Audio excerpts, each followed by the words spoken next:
I'm Amy Schrader with RE/MAX Real Estate 10, and I want to give you a few tips on how to choose a home builder.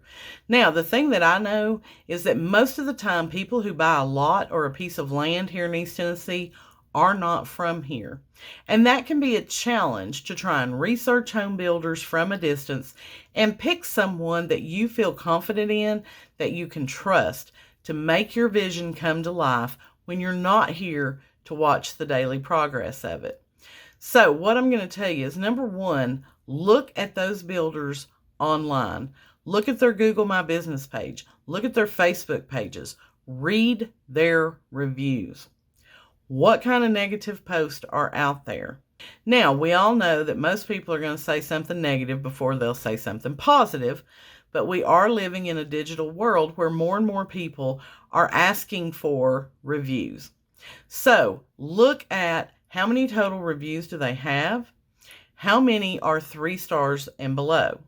Do you really want a 3-star builder building your dream home? So look at their online reputations. What do those reviews say? What are the negative comments?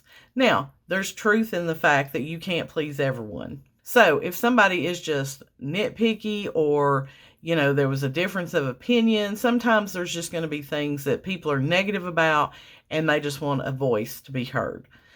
But some people are going to have legitimate complaints. So look at those. Make your decision based on some online reviews. Second thing I would tell you to take into consideration is call someone that's on the board of directors. If you're buying into an HOA subdivision, call the people on the board of directors and ask them, who is building in your subdivision right now?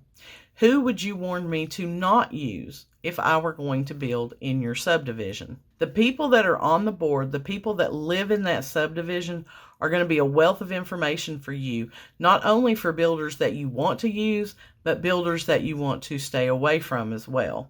I know that one problem we've had in a couple of different subdivisions here on Cherokee Lake are some of the builders want to cut corners. They don't want to do, the soil erosion control that they're supposed to do. They want to take too long to build a house. So the subdivision that you're building in is going to know who are the builders to avoid, as well as who are the builders that you want to use. The third thing I would tell you to do is talk to the agent that you use to buy that piece of land or that lot.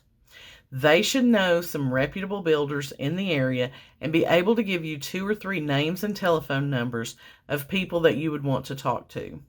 Now, I understand that building a home right now is a very expensive process, and I hope that you understand that as well. You're probably not going to buy a house or have a house built at $150 to $175 a square foot. Building materials have went up.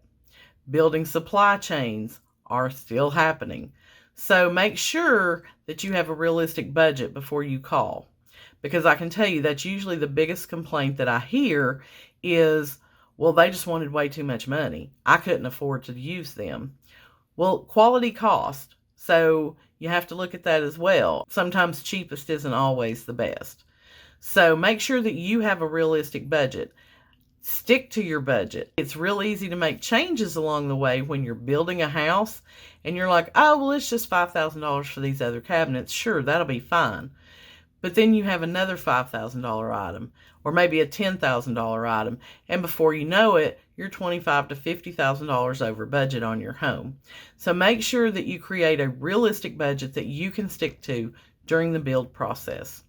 If you need recommendations for a builder here in East Tennessee, feel free to reach out. I'm Amy Schrader with RE/MAX Real Estate 10 in Morristown, Tennessee, 423-748-8811.